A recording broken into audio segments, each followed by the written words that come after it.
back to Monday Positivity. If you're a returning subscriber, welcome back. If you're a new viewer or listener, consider subscribing and welcome.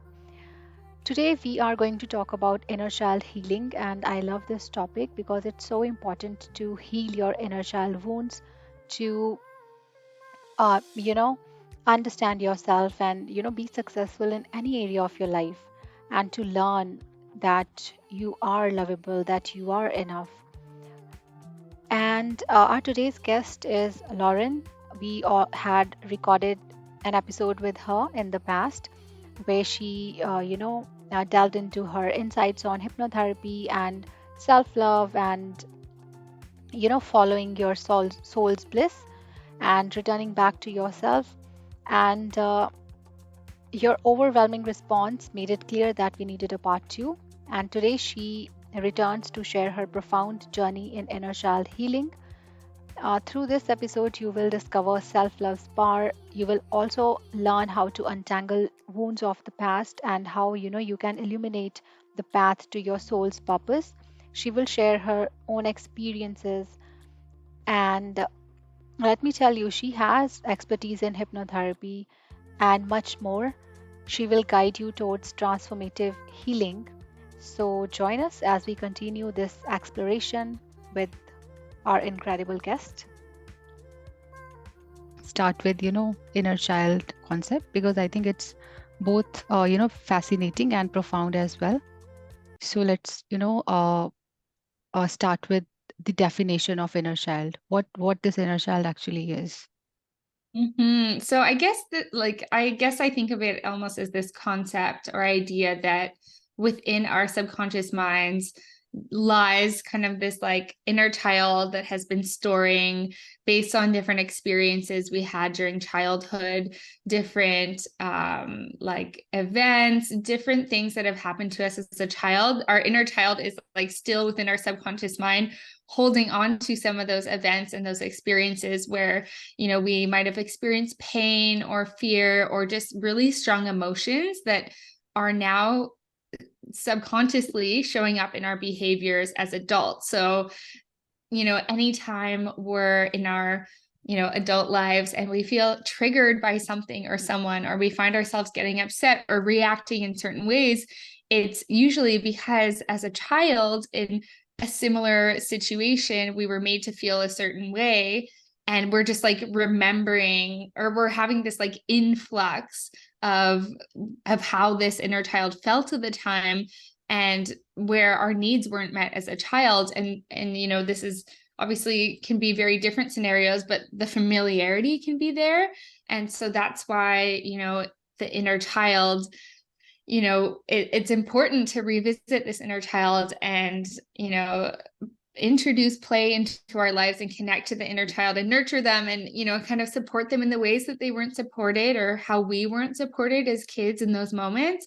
So there's a lot of healing that can come from connecting to that inner child and also exploring how to support them, and how also on the other end of it, like how they can remind us to be more playful, or just have more childlike nature in different parts of our lives where perhaps we're you know more serious than we need to be, for example. But there's so much of that inner child just within us, but we can't always access it because it's within the subconscious mind, kind of like this little child hiding out in there.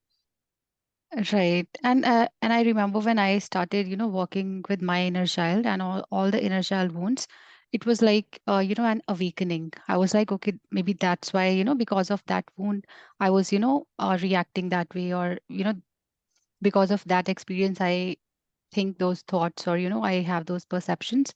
Can you also recall moments from your childhood that, may have impacted your life as an adult? Absolutely. There's one feeling that has come up for me many times in my adult life or teenage life. And it was this feeling of like not being important enough. And that came from, something as simple as a moment when I was younger.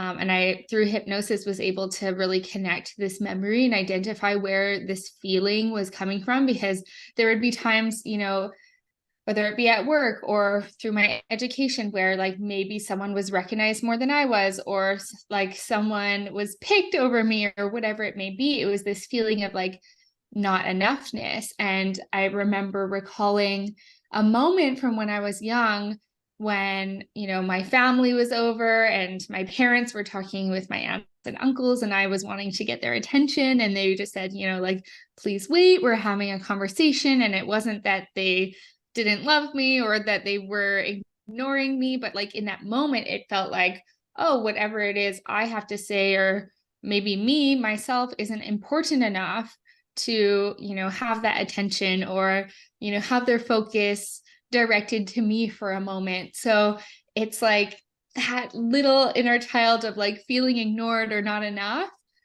Any little moment where that would come up later in life, whether it was personal or not, it would like take me back to that moment of being that little girl and feeling ignored. And so that was a big one that I think the first time I really like made that connection to my inner child and realized, whoa, this is, from me being a little girl and not having, not receiving what I needed in that moment.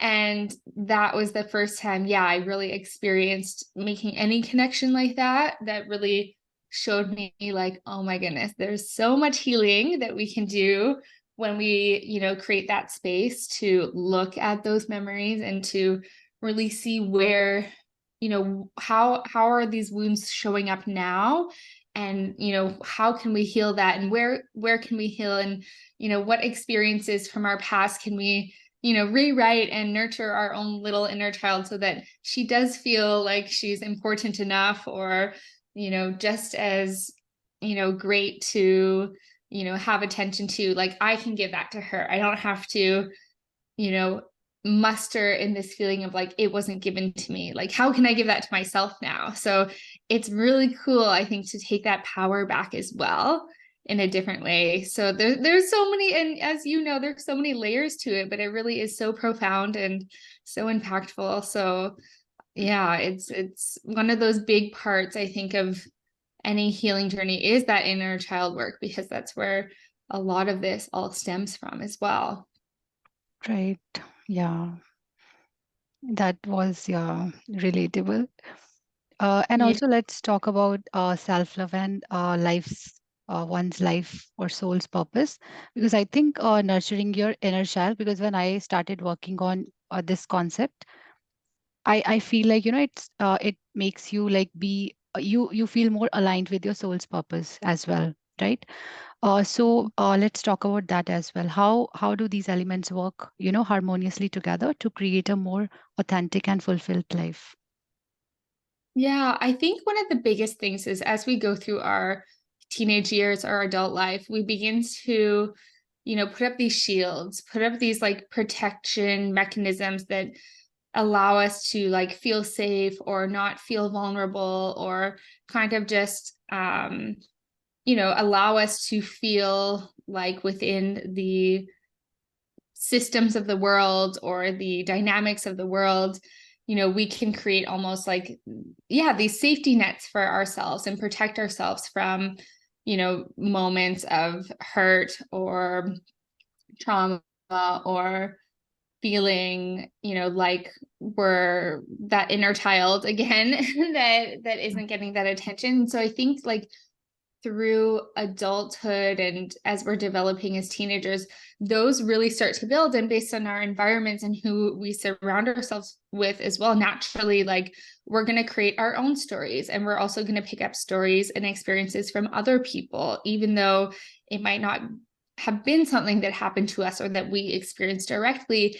And I think that starts to build different layers and those masks, as people talk about these masks of like who we begin to appear to be on the surface, so that we can survive, or feel less lonely, or like we're not going to have as many moments to feel not enough or whatever it may be, just using that example of myself in different moments. And so I think once we begin to, heal in many different ways, like it really allows us to break down those masks and those walls and those barriers that we have like layered upon layered on top of like who we really are, and our hearts, and how we would naturally show up in whatever weird way that might be. And there's moments too where we all grow up and people will say, oh, that's weird, or you're weird, and so like we try not to be weird.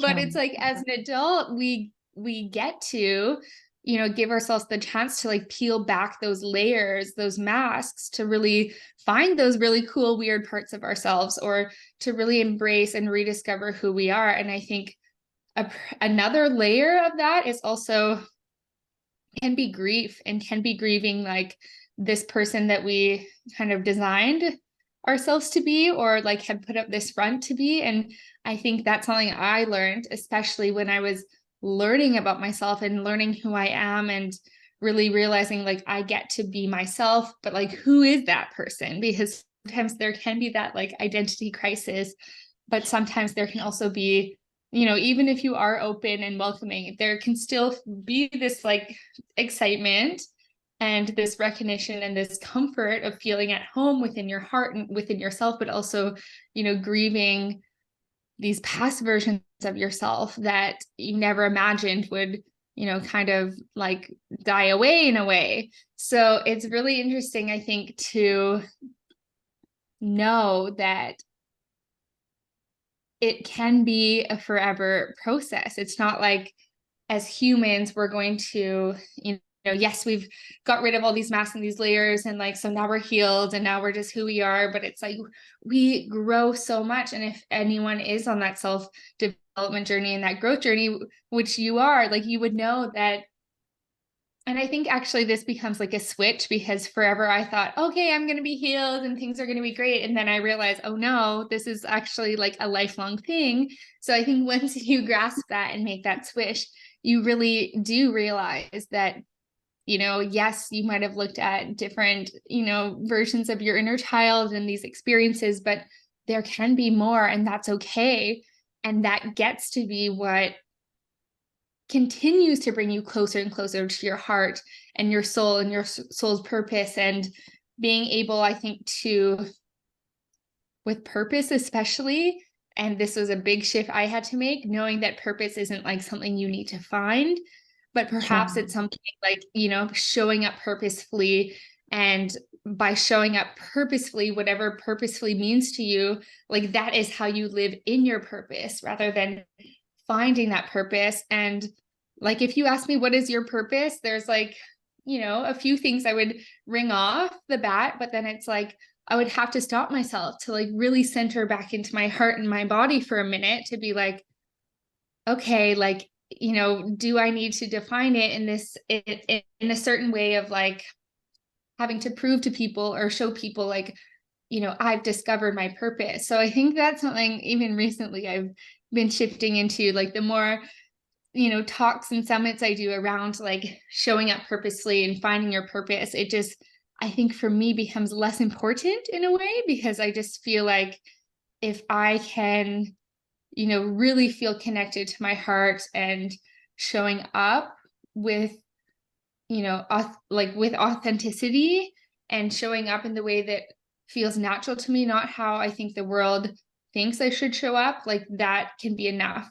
And it can be really different for everyone, but I think if we can all like start there, not start there, it's a journey, it can be a journey to get there, right? But if we can like settle into that space, then I think that can really allow us to be living in that life's purpose, whatever the what is, or the how, that can always change, right? But just, yeah, centering into that, I think can come with a lot of that peeling back of those layers and really removing those masks, and just really finding ourselves in a place where we can trust ourselves and listen to our intuition and show up authentically.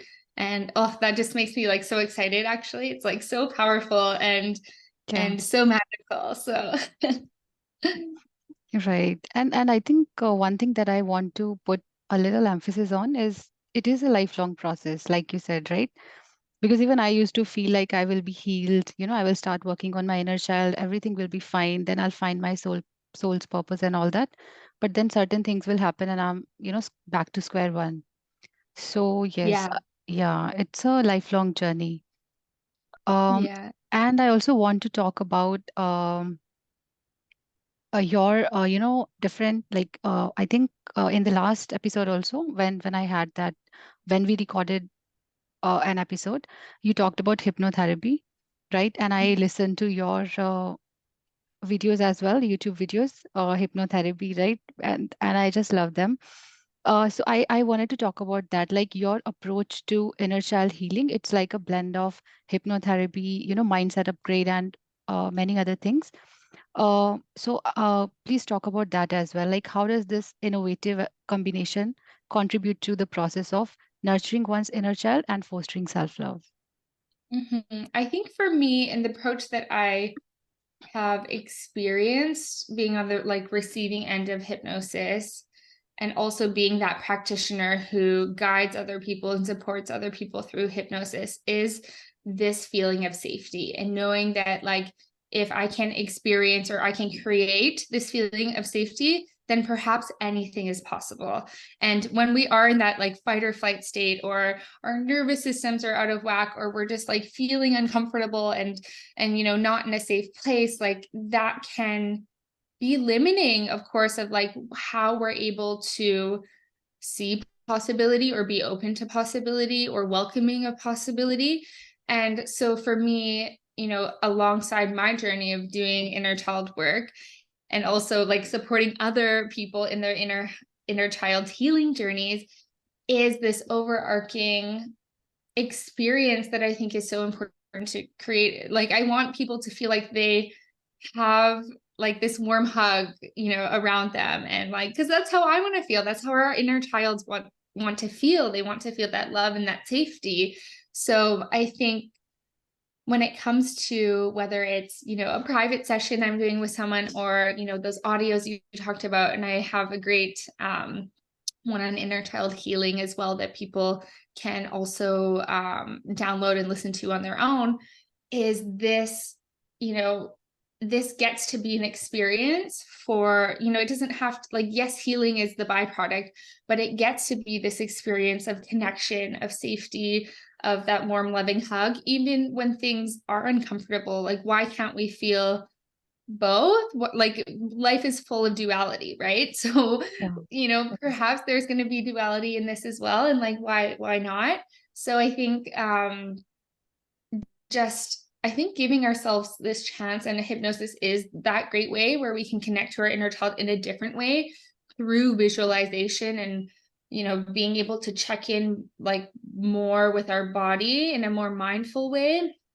There is that element of play that, yes, we can experience in hypnosis, but I like to use it also as like, what seeds can we plant while you're in that subconscious state, like connected to your subconscious mind, that will allow you to plant seeds or visualize, like, without overthinking in our adult critical minds of like what is acceptable or not, but like, what does your inner child really want to do? Whether it is, for me now, it's like anytime I pass a swing, I will run over to the swing and swing on the swing, even if it's like three little sweeps back and forth. But that came to me in that hypnosis experience of like, what ways can I allow her and myself to play? And so I think that really has given me a lot of confidence, just to like not overthink. And I think a lot of people that I've worked with as well, or have listened to that audio, have, you allow yourself to let your guard down in a way where, she can she, he, they, whoever, your inner child can really like plant those seeds for you to be like, this is, what we can do together out in your daily life or in the real world, that will allow us to like feel connected and feel that love and that safety and experience that together. So it really, yeah, it's all really about that experience, whether you're in hypnosis or not. I also think of the real world to be a state of hypnosis. Like, we're always in this state of, whether it's, going through our daily routine, And whether it's, having our nose stuck in a book and getting lost in the pages, there's so many ways in our real life, everyday lives, that we are like in this state of hypnosis. And so I think this guided hypnosis space and this experience is almost like the opposite. And my mentor, Mahesha Gunner, who I learned hypnosis from, explained this to me in this way as well, is like, hypnosis almost takes us out of that state of hypnosis so that we can really connect to Yeah. what it is we want and like what we believe, or what stories or whatever it is our subconscious mind needs us to see. Because otherwise we can be like those zombie people, just going about our lives the way we think we should rather than how we really want. So Right. And I really love that, right? Like you said, that guided hypnosis actually takes you away from that state of hypnosis. Because, yeah, I mean, like if you think about it, we all are, in a state of hypnosis, like, doing things on autopilot and all. Uh, yeah. and can you also share a case or like a experience where you guided a client on their journey to connect with their inner child? And, what were the outcomes? Yeah. Oh my gosh, it's so lush. Like it's always, there can be those really playful moments, and, guiding someone into that experience again is about creating that safety and allowing them to almost design their environment that welcomes the inner child to, visit them. And that is done by like really painting a verbal picture so that they can visualize this within their own subconscious. Or sometimes they're already telling me like I am in this beautiful forest playing along with the butterflies or whatever it may be. And there can be that journey of, them inviting their inner child to show up, and, just sharing with each other, like, sometimes the inner child will show up and say, something as simple as like, I believe in you and you're amazing. And it's like not as much of what people can believe in themselves as adults, because we've gone through those experiences of not feeling like enough, or being told we're bad at something, or whatever it may be. And it might be whatever it is exactly what we need to always hear. But there can be that really beautiful connection and, dialogue between the inner child and the adult version of you within your mind's eye and within the subconscious mind. And there can sometimes just be like a lot of play, and literally in your mind you're playing with your inner child. And then on the other end of the spectrum, there can be these moments, and this is when I think, there's the healing part of, hearing those positive affirmations or those positive words and really feeling that love and connection. And then there can be those moments where perhaps we're exploring, because physically, like, we can hold a lot of energy and stuckness in our body. And a lot of the times when someone is experiencing that in their current lives, we will really tap into that sensation in the body and connect back to those emotions. When is the first time you ever felt that, pain in the chest like this? And we can go back to that first memory. And that's, what I did as well with my emotion of not feeling good enough. We can go back to that moment of, when was that first time? Like, what was happening? What was going on around you? And then, be that hero. They can be that hero that kind of like intervenes and, tells the inner child exactly what it is they needed to hear, or what they needed to do, and maybe to rewrite that story. So there is that like intervention aspect to it that is possible if that's something someone's open to. Sometimes, they might not be ready, and that's okay too. So just knowing that there are like so many different possibilities. But I think when there can be that readiness and openness to, experience intervening into that first core memory and rewriting that story and showing up for the inner child in the way that they needed, or telling them how much you love them, and having that dialogue of like really believing, and like you can physically feel the sensations and the pain like melting away from your body. And I think that is so powerful. And like it's hard to explain unless you experience it, because it kind of does seem like outrageous in a way, right? Because we're often looking to all different other types of medicine to help with physical pain. And, that's something for myself as well when it came to manifesting pain in my own body and with many clients I work with, is like it can be not as simple, because I think you should always seek other medical attention or like advice. But sometimes like what we're feeling and holding in the body can be as almost simple as reconnecting to that inner child and figuring out, like, when did we feel this first? When was this emotion that is tied to this physical pain? When did it happen? And how can we really support that inner child to feel loved and safe, and, show up for them, and know that even after that experience in hypnosis, like, we can visit our inner child anytime we want. And I always love to work with people to remind them that at the end of our sessions, it's like, anytime you want to visit your inner child again, like, you can do self-hypnosis. You can close your eyes, take yourself through that beautiful forest again, invite your inner child to join you, whatever it may be, and just have that really special experience with them. Or, introduce those different parts of play into our daily lives that do allow you in the present moment to feel that connection as well. Yeah, so important. And I think not feeling good enough, that's I think the like, the biggest, like I've seen for many people and for myself also. I mean, like 100 people can come and tell me that you are awesome and all, but somewhere, like deep inside, you still have yeah. Yeah. Um, and I also, I'm curious to know, like, how has your own experience, like, inner child healing and all that, influenced your approach when working with your clients?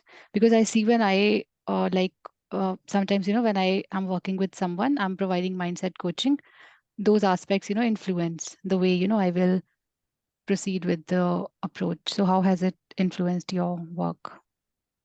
Yeah, I think it definitely, like, there's kind of two parts to that. The first is, I think, this extra layer that has been an expansion of my hypnosis practice, even if it is people coming to me with, who are, business owners, and they're like, I'm, doubting myself, or I have this goal and I'm just really struggling to get there, or whether it is, an individual on their own self growth journey, whatever the thing may be. I think what can be common is how people do feel those emotions in their body, and how we can actually use, like, for me, it's changed because I use hypnosis as a tool, but I also have been using more like somatics, and really allowing that mind, body, heart inner child connection to really flow, and not feel like these are all separate tools, but like, how can we really embody them all together? So I think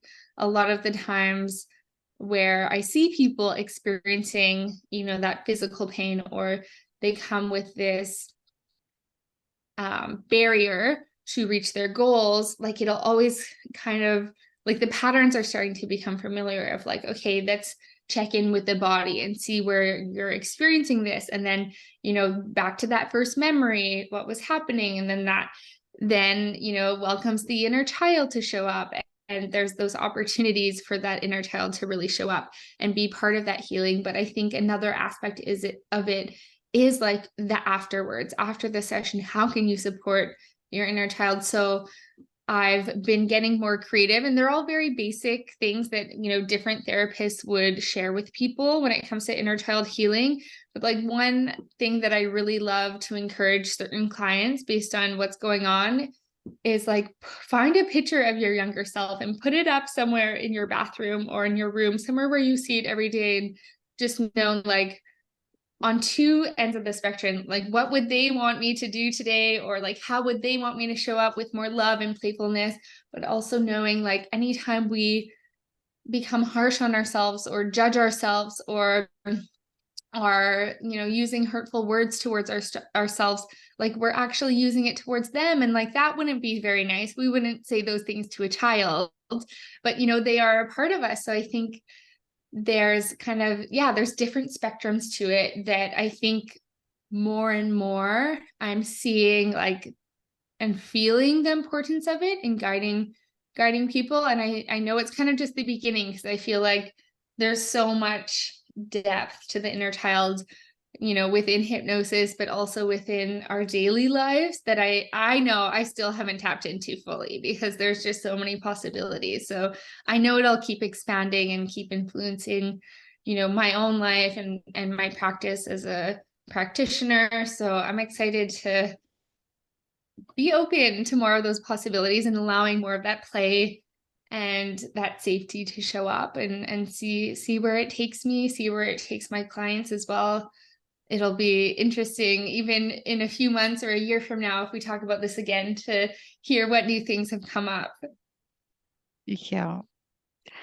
And I would, love to do that, because I really enjoy, these kinds of talks. And yeah, I was, looking forward to this episode. I know. Me too. Yeah. Um, and okay, let's talk about, so if let's say somebody wants to, start their inner child work, or what advice would you give them? If let's say they are struggling with, they can't connect with their inner child.